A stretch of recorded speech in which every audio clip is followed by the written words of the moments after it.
Kalau kita bergaul dengan 4 orang pencuri, kita akan jadi yang kelima. Demikian juga sebaliknya. Kalau kita bergaul dengan 4 orang bijak, kita akan menjadi kelimanya yang bijak. Kalau kita bergaul dengan 4 orang yang sukses, pastikan kita akan menjadi yang kelima. Dari statement ini, saya pikir ini satu pernyataan bahwa pergaulan itu sangat-sangat mempengaruhi masa depan kita. Sudah disinggung, waktu ibadah pembukaan, waktu ibadah KKR disinggung bagaimana pergaulan itu sangat-sangat mempengaruhi masa depan, khususnya masa depan anak muda remaja. Jadi lewat firman Tuhan ini kita dikasih arahan supaya kita ini tahu membatasi bagaimana saya bergaul, apa yang boleh, apa yang tidak boleh. Kalau dulu zaman kami, pergaulan kami cuma satu, pergaulan di dunia nyata. Tapi kalau sekarang ada 2. Pergaulan dunia nyata dan pergaulan dunia maya. Dan pergaulan dunia maya ini sangat-sangat mempengaruhi anak muda sekarang. Dulu semuanya itu bisa dikip, menjadi rahasia, tapi sekarang semua terekspos. Terlihat, terpampang nyata semuanya dengan jelas. Semua bisa diakses dengan gampang. Dan kalau kita tidak bijak, kita akan terpengaruh dengan hal-hal negatif yang kita dapatkan dari media sosial. Anak muda remaja yang diberkati oleh Tuhan, hamba-hamba Tuhan yang diberkati oleh Tuhan, firman Tuhan ini memang tepat buat kita di akhir zaman ini. Ada begitu banyak sekali godaan, tantangan di dalam pergaulan khususnya anak muda remaja. Miris sekali. Dunia kita sedang tidak baik-baik saja. Jadi anak muda yang dikasih oleh Tuhan, kalian sudah diberangkatkan oleh orang tua untuk mengikuti KPR ini. Jadi ketika pulang nanti harus ada sesuatu yang berbeda dalam kehidupan kalian secara khusus dalam pergaulan. Ya, kalau dalam dunia maya kita sudah mulai melihat dengan jelas, terpampang semua dengan jelas bagaimana semua dipertontonkan. Hari-hari ini yang sering tren adalah flexing. Bagaimana orang itu pamer kekayaan, pamer fasilitas, dan itu dilihat oleh anak-anak muda remaja Kristen memperhatikan semua itu. Kalau kita tidak bijak, itu akan masuk ke dalam pikiran kita dan kita mulai menyukai itu. Dan akibatnya apa? Itu akan berdampak dalam kehidupan kita di dunia nyata. Banyak anak muda sekarang mengikuti tren-tren yang tidak sesuai dengan kebenaran firman Tuhan. Mengikuti gaya hidup yang tidak sesuai dengan kebenaran firman Tuhan. Melihat artis-artis idolanya, gaya berpakaiannya, OOTD-nya. Bagaimana OOTD hari ini? Kalau sepatunya tidak ada checklistnya, nggak keren. Kalau sepatunya nggak ada garis 3-nya, nggak keren. Kalau HP-nya ini nggak ada bobanya, nggak keren. Kenapa? Karena dipertontonkan setiap saat di media sosial. Ini loh yang keren, ini loh yang bagus, ini loh yang mantap. Ketika anak muda tidak memiliki itu, harga diri turun.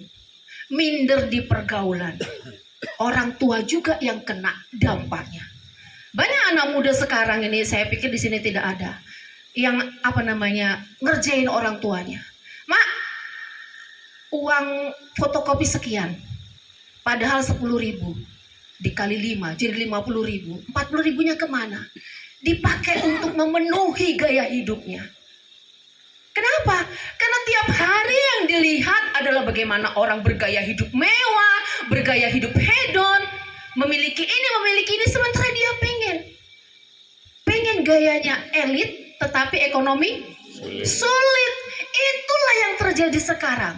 Gaya elit, ekonomi sulit. Akhirnya apa? Banyak cara dihalalkan. Itu yang terjadi pada anak muda sekarang. Di media sosial juga ditontonkan bagaimana orang membuli. Hari-hari ini kasus yang viral saya pikir miris sekali. Ketika ada yang membuli, bukannya melerai, bukannya memisahkan, tapi justru memvideokan. Dan akhirnya mengupload ke media sosial. Dan itu yang ditonton. Dan ketika itu ditonton oleh anak muda remaja, terekam. Dan itulah juga yang akan terrealisasi dalam kehidupan nyata. Ketika ada temannya bermasalah, ketika ada teman yang tidak dia sukai, dibully. Dibully secara fisiknya, dibully dengan cara verbal. Pokoknya pembulian ini menjadi satu yang lazim. Kenapa? Karena itulah yang dipertontonkan dan itulah yang dilihat. Gaya hidup seperti itulah yang hari-hari ini dilihat oleh anak muda. Bukan gaya hidup bebas. Di media sosial Ini memang luar biasa sekali kalau kita tidak bijak mempergunakannya. Kemarin sudah disinggung oleh Bapak Siregar. Bagaimana anak muda pergaulan bebas, masih pacaran saja sudah papi mami. Sementara orang tuanya aja tidak ada manggil papi mami yang sudah menikah. Valentine kasih hadiah, kasih buket bunga, kasih coklat. Dari mana uangnya, masih sekolah? Kenapa? Karena melihat di media sosial, oh seperti ini rupanya ya, ini yang keren ya. Mari anak muda remaja, kita mulai selektif. Kita ada di posisi mana sekarang? Pergaulan saya ini sekarang ada di posisi mana? Saya berdiri di mana sekarang? Supaya apa? Supaya kita jangan disesatkan oleh pergaulan yang buruk. Supaya kita ini punya prinsip, anak muda remaja, anak Tuhan harus punya prinsip. Kalau orang yang punya prinsip, dia tidak akan mudah diombang-ambingkan. Dia tidak akan mudah dipengaruhi oleh keadaan. Ada anak muda remaja di tempat kami. Dia bergaul dengan pencuri. Dia tidak ikut mencuri, tapi satu saat dia menemani kawannya mencuri. Apa yang terjadi? Kena angkutlah dia. Dia tidak mencuri, cuman duduk menemani. Sementara kawannya kerja di sana ngambil barang orang. Akhirnya diangkutlah dia. Harus dibawa ke pihak yang berwajib. Diurus, harus keluar uang. Siapa yang kena dampaknya? Orang tua. Kenapa? Karena tidak bijak di dalam bergaul. Sambil kita mendengarkan firman Tuhan ini, sambil kita mulai merenungkan, pergaulan saya bagaimana ya hari-hari ini? Bagaimana saya memilih teman? Bagaimana saya memilih circle saya? Udah pas belum? Ini toksik atau enggak sama saya? Ini membangun saya atau enggak pertemanan saya? Sudah disinggung. Kalau pertemanan kita itu membuat kita makin jauh dari Tuhan, makin malas, makin jarang ibadah, tanda tanya. Mulai kita pikir ulang, perlu nggak kita pertahankan pergaulan yang seperti ini? Firman Tuhan mengatakan, jangan sesat, pergaulan yang buruk merusak kebiasaan yang baik. Bagaimana supaya kita bisa memiliki pergaulan yang baik? Temanya wise, bijak. Berarti kita harus bijak. Bagaimana kita bijak? Bijak itu tidak tiba-tiba datang. Bijak itu tidak tiba-tiba kita miliki. Bijak itu proses. Butuh belajar. Kalau kita pengen pintar masak, kita belajar sama orang yang pintar masak. Kita pengen pintar belajar kesenian, kita belajar sama orang yang pintar kesenian. Kalau kita pengen bijak, anak muda remaja ingin hidupnya bijak, sehingga dalam pergaulan pun bijak, maka kita bergaul dengan pribadi yang bijak. Siapa itu? Tidak lain tidak bukan adalah Tuhan Yesus. Harga mati. Anak muda remaja harus bergaul dekat dengan Tuhan. Tidak bisa tidak. Harga mati. Kita harus bergaul dekat dengan sumber bijak itu. Hari-hari ini hal-hal rohani itu menjadi hal-hal yang membosankan buat anak muda remaja. Jujur, kalau kalian ditanya mau ibadah, semangat itu bagaimana? Malas sekali. Nyanyi, berdoa, kasih persembahan, dengar firman, apalagi ya kasih firman Tuhan ya kayak gitu, ngantuk kali. Saya pikir di sini nggak ada yang ngantuk ya. Jangan ya, lihat kawannya. Kalau ada yang ngantuk mulai senggol, dicubit, cubit kecil aja, ya. Hari-hari ini hal-hal rohani itu menjadi hal yang sangat membosankan buat anak muda remaja. Padahal bergaul dengan Tuhan, dekat dengan Tuhan, itu adalah kunci pergaulan kita menjadi bijak. Kita bisa selektif. Bagaimana bergaul dengan Tuhan? Ini sudah sering kita dengar. Saya akan ulangi terus karena firman Tuhan yang diulang-ulang itu akan terekam dan akan kita lakukan. Orang yang bergaul dengan Tuhan, orang yang dekat dengan Tuhan, pastikan dia suka firman Tuhan. Semalam sudah singgung. Anak muda remaja yang dikasih oleh Tuhan, masihkah kalian baca firman Tuhan? Gak usah jawab kuat-kuat, jawab dalam hati saja. Sekarang kita ini sudah semakin dipermudah loh. Tidak perlu bawa Alkitab, di sini sudah ada. Tetapi jujurlah kita. Ketika membuka ini, pernahkah, lebih banyakkah kita membuka Alkitab atau membuka yang lain? Yuk, mari mulai perhatikan makanan rohani kita. Jangan hanya sibuk memperhatikan makanan jasmani. Sibuk kali kalau memperhatikan makanan jasmani. Nanti pagi makan apa ya? Sarapannya apa ya? Siang apa ya? Makan malam apa ya? Jajannya apa ya? Yang seblak lah, yang kacauan lah, yang bobel lah, segala macam dipikirkan untuk apa? Kebutuhan jasmaninya, badannya. Kenapa? Kalau lapar kan sudah kasih alarm kan? Lemes, letih, lesu, tak bergairah. Langsung mulai, oh ya berarti aku belum makan, aku belum sarapan. Langsung tanggap. Tetapi ketika rohaninya loyo, apa ciri-cirinya? Gampang tersinggung, gampang sakit hati, baperan, males.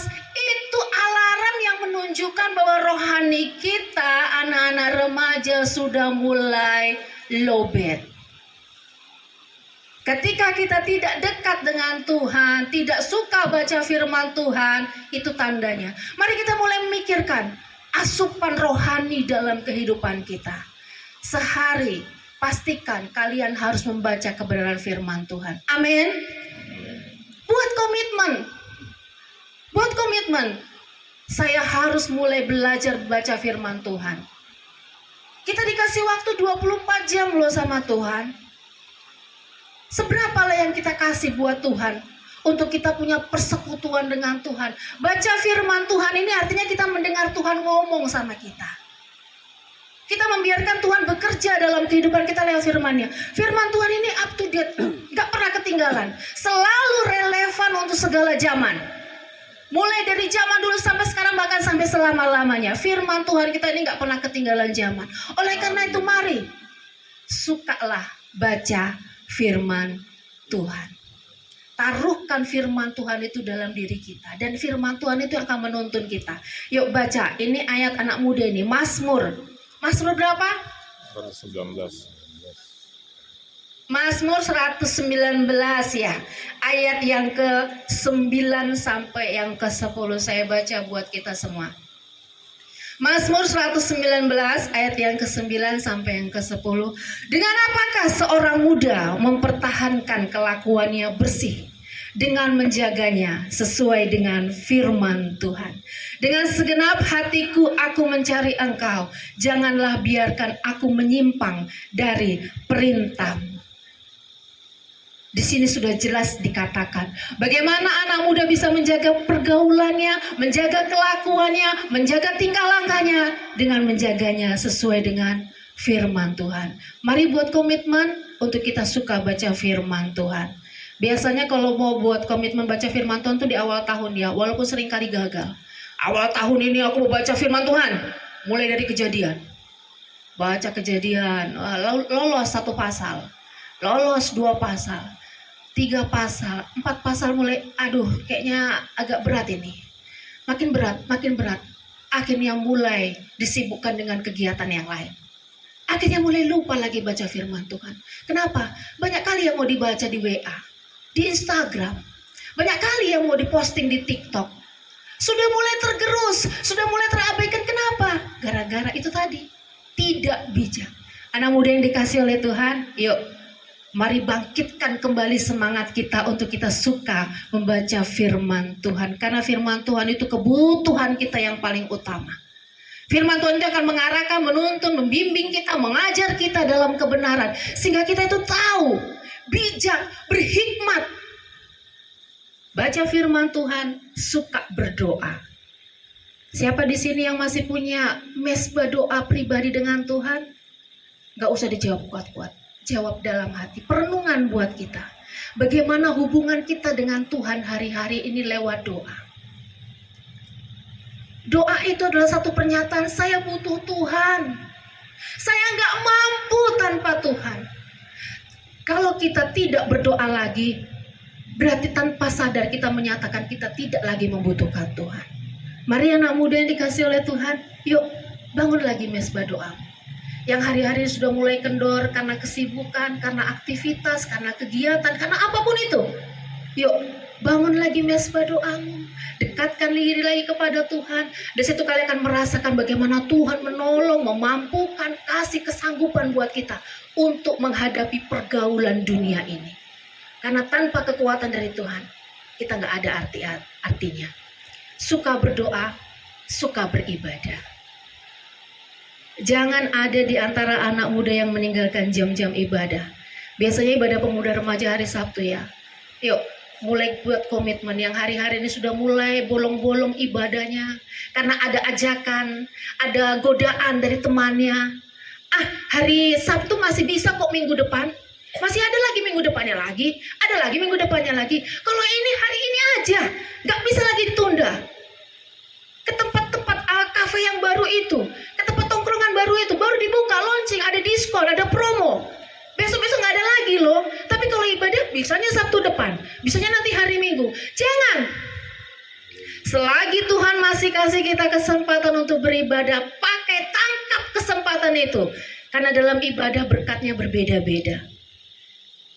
Hari ini kita ibadah, ada berkat baru. Besok kita ibadah, ada berkat baru. Dan ketika semakin banyak kita dapatkan dalam persekutuan kita dengan Tuhan, kita akan semakin bijak. Kita akan semakin bijak di dalam Tuhan. Berkat anak muda yang bergaul dengan Tuhan. Dan ini akan menjadi modal kita dalam pergaulan. Berkat anak Tuhan yang bergaul dengan Tuhan. Ketika kita dekat dengan Tuhan, tadi saya sudah sampaikan. Tuhan kasih kita itu hikmat. Hikmat itu tahu membedakan. Mana yang baik, mana yang tidak baik. Mana yang boleh, mana yang tidak boleh. Tuhan kasih kita hikmat dalam kita memilih pergaulan kita nanti. Tuhan akan tuntun, Tuhan akan kasih alarm buat kita. Oh, ini udah gak bagus ini. Ini pergaulannya gak bagus ini samamu. Tuhan akan kasih kita hikmat. Tuhan akan kasih kita kepekaan. Kenapa? Karena kita dekat dengan Tuhan. Kita dekat dengan Tuhan, jadi Tuhan akan kasih kita alarm ketika pergaulan kita sudah mulai menyimpang. Tuhan akan kasih tahu, no, ini harus di-cut pergaulan ini. Dan Tuhan akan arahkan kita kepada circle yang positif. Circle yang membangun, pergaulan yang membangun. Salah satunya dalam komunitas kita di gereja. Gereja itu tempat salah. Tapi gereja juga tempat kita diperbaiki. Dalam persekutuan kita di gereja, dalam komunitas anak muda di gereja, ada gesekan, ada perbedaan, ada salah paham, itu pasti. Tapi disitulah kita dibentuk, semakin diasah, semakin didewasakan, dan kita semakin berhikmat. Oh, kalau aku berhadapan dengan kawanku yang ini, aku harus seperti ini. Itu kita dapatkan di gereja ketika kita bergaul dalam komunitas. Salah satunya ya, tidak satu-satunya, tetapi salah satunya dalam gereja. Kita akan diajar untuk berhikmat, menghadapi kawan, menghadapi rekan. Oh, ketika ada masalah seperti ini yang harus aku lakukan. Hikmat dari Tuhan. Tuhan akan arahkan kita di dalam pergaulan-pergaulan yang baik. Yang akan membuat kerohanian kita semakin meningkat, semakin maju, semakin mantap. Di dalam Tuhan. Ketika bergaul dengan Tuhan, Tuhan kasih kita hikmat. Dan Tuhan juga akan kasih kita hikmat dalam pergaulan kita di media sosial. Kalianlah yang tahu, anak muda remaja lah yang tahu, aplikasi apa yang ada di dalam HP kalian.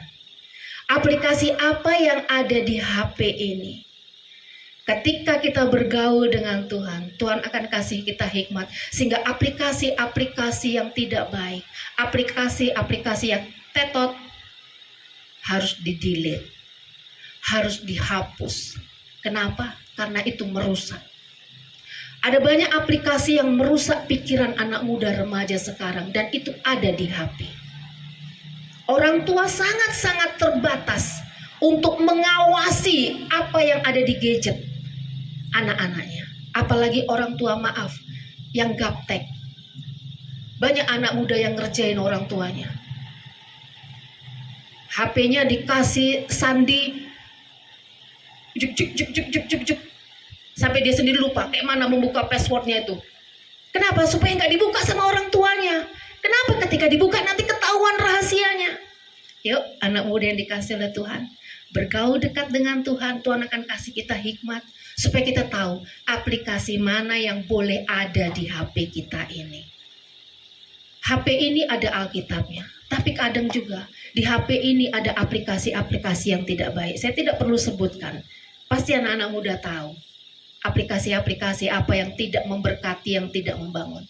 Saya tahu dari anak muda, karena anak muda ada beberapa cerita sama saya. Kak, dia buka ini loh kak. Hah? Apa itu? Untuk gini-gini kak. Saya sebutkanlah satu, aplikasi Bigo Live. Dia begini-begini. Saya penasaran, saya buka, astaga naga. Itulah yang terjadi anak muda sekarang. Tetapi ketika bergaul dekat dengan Tuhan, intim dengan Tuhan, terhubung dengan Tuhan, Tuhan kasih kita hikmat. Sehingga ketika kita membuka itu, tidak ada lagi damai sejahtera. Tidak tenang, takut. Akhirnya apa? Dihapus. Bergaul dekat dengan Tuhan, Tuhan akan mampukan kita, kasih kita hikmat. Sehingga kita tahu mana yang boleh ada di HP kita ini. Bergaul dekat dengan Tuhan, Tuhan akan kasih kita hikmat untuk kita juga membangun komunitas yang baik. Sudah disampaikan semalam, bagaimana kita sendiri juga harus membuat pergaulan yang baik itu. Kita harus hadir di situ. Buatlah komunitas, komunitas yang membangun, yang menyalurkan bakat. Saya yakin di sini anak-anak muda banyak yang berbakat dalam kesenian. Anak Pak Ketua nih, salah satunya saya sebutkan, gak apa-apa ya Zevan ya. Dalam seni luar biasa sekali. Ketika dibangun, ketika dikembangkan, ngajak kawan-kawannya, yuk buat komunitas, mengembangkan bakat, mengembangkan talenta. Kan itu untuk kemuliaan Tuhan. Dari gereja mana itu? GBIS. Apa enggak nama Tuhan dipermuliakan? Ya, mari mulai dipikirkan, saya punya bakat apa? Saya membangun komunitas apa? Sama kawan-kawan saya yang satu frekuensi. Kita akan menjadi pergaulan yang baik. Kita akan menciptakan pergaulan yang baik. Itu yang pertama. Tuhan kasih kita hikmat ketika kita bergaul dekat dengan Tuhan. Yang berikutnya, ketika kita bergaul dekat dengan Tuhan, karakter Tuhan melekat sama kita. Watak Tuhan ada dalam kehidupan kita. Dan itulah yang menjadi modal kita untuk kita bawa di pergaulan. Ketika kita hadir di pergaulan, ada watak Tuhan, ada karakter Tuhan, ada kasih Tuhan. Sehingga di pergaulan kita tuh jadi berkat. Tidak jadi troublemaker, tapi menjadi peacemaker. Di mana ada kita dalam pergaulan itu menjadi berkat. Enak ya, kalau si itu datang, kayaknya apa? Nyaman. Ngomongnya enak, bahasanya enak.